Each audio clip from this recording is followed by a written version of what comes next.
I'll be talking about 30 ways to keep your marriage hot and intimate.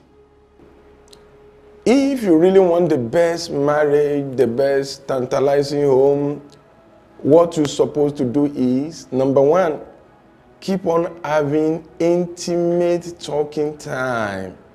The problem of marriage is most couples have conflict talk. They don't talk in time of peace. They only talk when both of them are half mad and half crazy. You can never see a married couple sitting down when they are not fighting. Now let's talk about our sex life.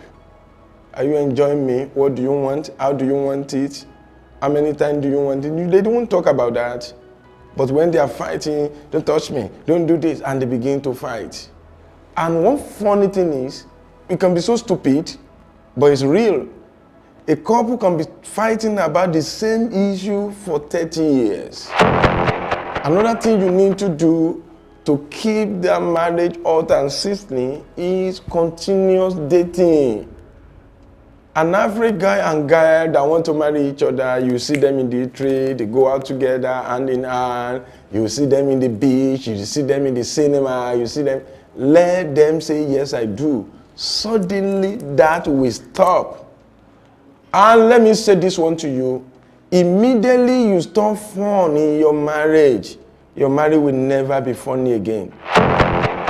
Dictate the love language of your spouse and speak it. Everybody has love language. Some people it's time together. Some people it's about touching. Some people it's about hugging. Some people it's about giving gifts. Keep on holding hands. Hold the hand of your wife. Hold the hand of your husband. Even when there's no need for it. You are going on the street, hold hands. You are sitting there in the house, hold hands. Practice it for 3 weeks. And you will see a new marriage. Another thing you need to do to make your marriage great is to go in hug regime. Turn hugging to a ritual in your marriage. Experts told us that couples that hug regularly, they will be much more peaceful, more romantic than couples that do not hug. Do you know something about hug? It's free. Do you know another thing about hug? When you give one, you get one in return. So why are you not giving it? Family Lifeline.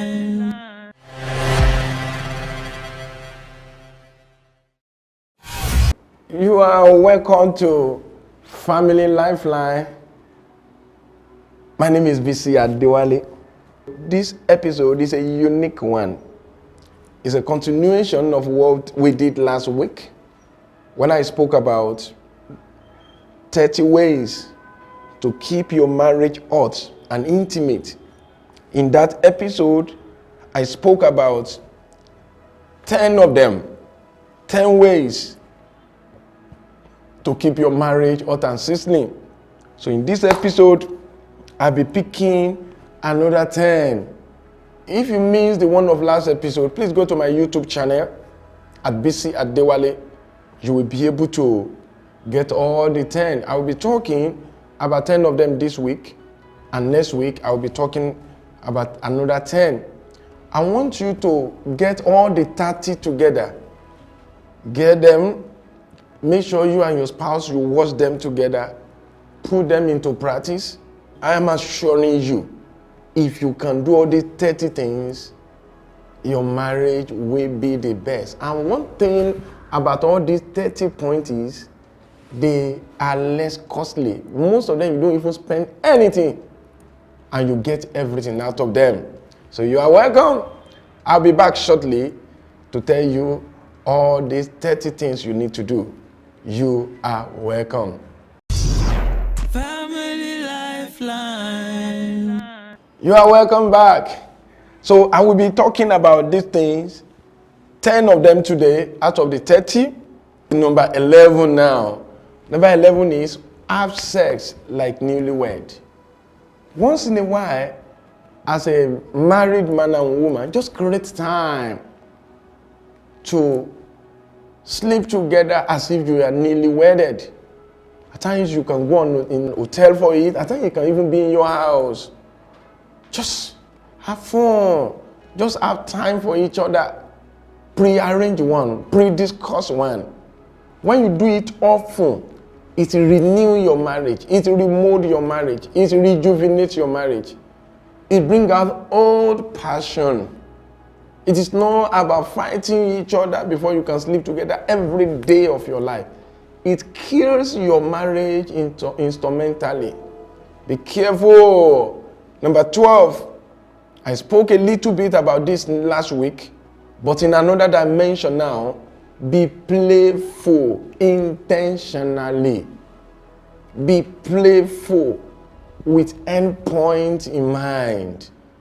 I cannot overemphasize in playfulness in marriage. You married your friend. Why can't you play with your wife? Uncle, your face is too harsh. Your voice is too caustic. You speak like a garrison commander. You are speaking like a commander-in-chief of family forces. There's no more playing time. Nobody really understands you. Suddenly you become cocky, you become difficult. You were not like this when you married your wife. You play together, you joke together. Actually, the girl married you because you were friends. But where is the friendship now? Please let me say this one. Marriage problem does not start when you start fighting. Marriage problem starts when you stop playing. Let me repeat it again. Marriage problem does not start when you start fighting. Marriage problem starts when you stop playing. And please let me say this. Marriage problem will not solve when you stop fighting. Marriage problem will only stop when you start playing again. Take it from me. If you solve any problem today, you have not started seeing yourself as friends to play, to joke, to relax with each other, you only postpone evil day. You will still fight again. That is why the thing comes like a roller coaster. As you fight this month, thank God we didn't fight last month, upper month, and between you, before you know it, 3 months to come, you start fighting again. You solve again, you start again, and you are living your life miserably. You can't continue like this. Be playful intentionally. Number 13, attend marriage renewal program. Marriage renewal program. Marriage renewal program is very, very, very important. Anywhere you hear that they are having couples program, I organize a lot of couples programs here in Lagos, all over Nigeria, all over the world. We do some online, we do some offline. The more you attend this kind of program, the more your marriage turns around. The more you run away from them, maybe because you feel you are old enough in marriage, the more you enter into troubled waters. So, marriage renewal program is the issue. Everybody pay attention to it. Look for it. If you are attending a church where they are not organizing this kind of program, question your pastor. One of the 10 areas a pastor should cater for in the life of a church is the marital life. Spiritual life is just one of them. Financial life is one of them. Some pastors focus only on financial life. What about marital life? If you are in a church where they don't organize any program about marriage, you are in the wrong church. Because marriages will be breaking in that church. You need to query your pastor. I'm sending you to your pastor. You need to do something. Let's organize a lot of couples program, a lot of youth program, a lot of marital program to prepare people for a successful marriage. Another thing you need to do is to go on prayer retreat. Husband and wife, at 2 or 3 days, you are just on retreat, you go on camp, you go wherever. You just lodge in an hotel just to pray for about 3-4 days. Every prayer hour, you have your prayer book, you have your prayer request before the Lord, and you are praying. We are praying. Prayer. Lord, help us in this marriage. Lord, help us. You write your petition to the Lord. You pray for your children. You pray for the academics. You pray for your health. You pray for your tomorrow. Pray. You will discover that 3 days will not be enough. And one funny thing about praying together is, anybody you pray to, anybody you pray with, intimacy will occur between the 2 or 3 of you.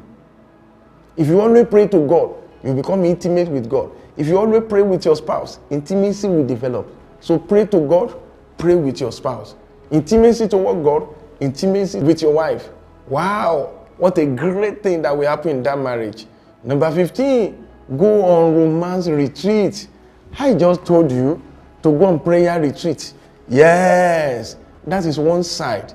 2 things make marriage work: spirituality and sexuality. You didn't believe me? If you want your marriage to work, pay attention to spirituality in that marriage, then pay attention to everything that surrounds sexuality.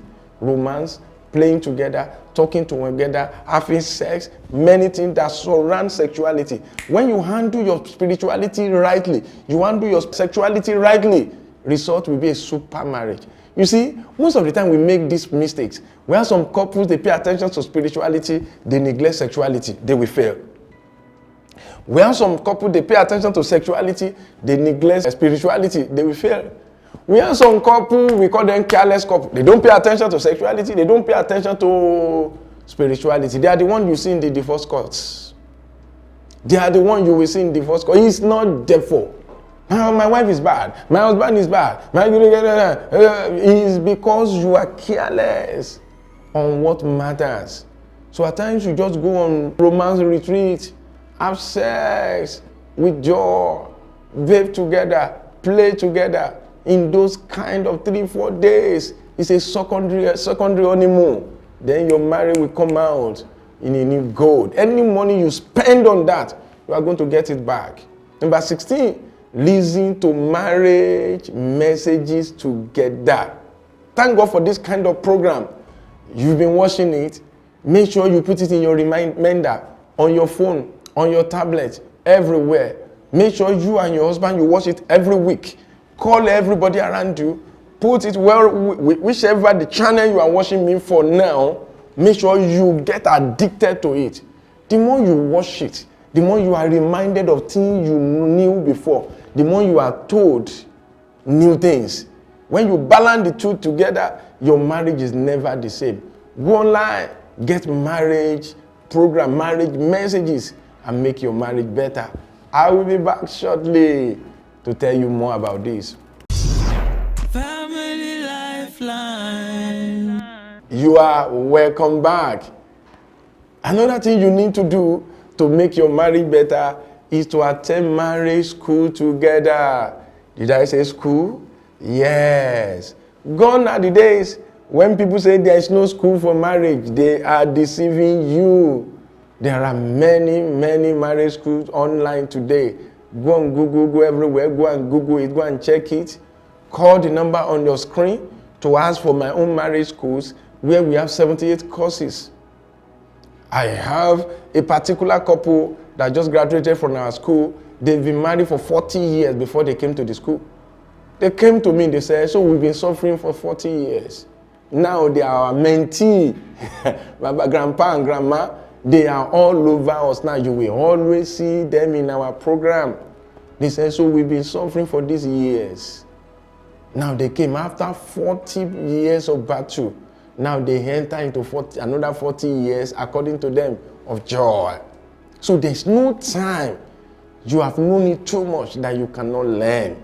Attend marriage school. Number 18, read marriage books. Marriage book alone. As a man, as husband or as a wife. Carry a book and read it alone. You will see a lot of my books. I have written more than 100 books on family life, on marriage and family life. Get as many copies as possible. I recommend that you get Highways of a Successful Marriage, 54 Pillars of Life. Your character is your marriage. Romance your way to a better marriage. Walk your way to a better marriage. Talk your way to a better marriage. Pray your ways to a better marriage. These are all books and many more. You can't dip yourself into books like this and come back the same. So read alone. Number 19, surprise each other with gifts. Wow. When last have you surprised your wife, your husband? Everybody love gifts. Everybody celebrate gifts. A man may be carrying elephant on his head. If you give him a gift of a rat, he will still like it. That is the power of a gift. That is why billionaires are still making money. They want more. Everybody wants more. Your gift can be bed, can be socks, can be wristwatch, can be anything. It doesn't need to be expensive, but it just needs to be thoughtful to touch a chord in the heart of your spouse. So give gifts. Surprise your wife with a gift today. It can even be granite. It can be apple and oranges. It can be mangoes. It can be corn. Just do something for your spouse and you will be glad you did. Number 20, understand the temperament of your spouse and speak its language. Every temperament has language. We have melancholy, we have phlegmatic, we have choleric, we also have sanguine. All these temperaments, they have language that they love to hear. For example, a choleric person loves to be followed. They always love to be followed. Okay, is that you want it? They love to be followed. That's why you are fighting your marriage, because you didn't understand the temperament of your spouse. You are now attacking the choleric. You can never win. And a sanguine, the language of sanguine is listening. She wants to talk, he wants to talk. All you just do is to listen. You will never say she talks too much. When you say you talk too much, you kill a baby inside of that person. You kill a baby inside that person. And what about melancholy? Melancholy always wants everything to be organized. My wife is a melancholy. If she travels, if she's coming back, I will tell the children, everybody get up. Mommy is coming in. Let's organize the house. She won't like her house to be like this. She won't like her house to be. Even our bed, I reorganize the room. I spread the bed. I do a lot of things. I'm supposed to be the head of the family. I am. She won't beat me if I didn't do all those things. But she is happy when she meets her house in order. The kitchen, the sitting room, everywhere. I put it on order. Even at the head of the family. For her. Because that makes her happy. If you didn't do it well, from gate, you will see her picking one thing or the other. Picking one thing or the other. Somebody that was just coming in to go and rest, you will see her entering the kitchen, putting things together, telling the children they didn't do it well, removing something from the table. And she's right. So what am I supposed to do? I go ahead of her to help her speak the language that she loves, to help her speak the language. And the phlegmatic, what's the language? The phlegmatic is when somebody that will encourage them, somebody that will be with them. They don't talk much, so they need somebody that will talk into their life. They need somebody that will talk into their life. So thank you for joining me today. I will continue next week on this particular teaching. I know you have enjoyed yourself. I want you to watch it over and over. Go into my YouTube channel at Bisi Adewale. You will be able to get more about 30 ways to keep your marriage hot and sizzling, hot and intimate. Go into our IG, in Twitter at Bisi Adewale and follow me right away. Thank you for joining me. Please always remember that your family is very important. Take good care of your marriage. Family lifeline.